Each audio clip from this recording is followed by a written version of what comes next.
ये चेयरमैन साहब, ये अवाम जो है ये गवाही दे रही है आपकी। आप जिस मिशन पे निकले हैं, बेरोजगारी के मिशन पे निकले हैं, आप इस मिशन को। खानेवाल वासियों, आप बड़े मोहब्बती लोग हो। जब आपके सामने दुख तरे बेनजीर, हक से बेनजीर हो तो ताली भी ऐसी होनी चाहिए।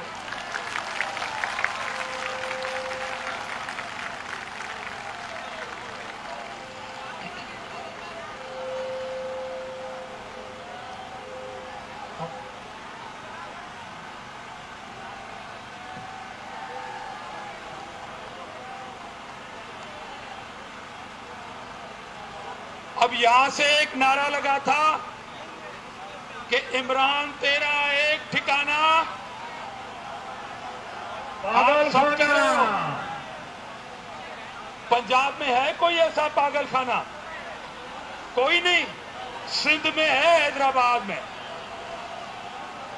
सिंध में है और मुफ्त में है। अच्छा अच्छा अच्छा। अब आपके इंतजार की घड़ियां खत्म, आपके इंतजार की घड़ियां खत्म।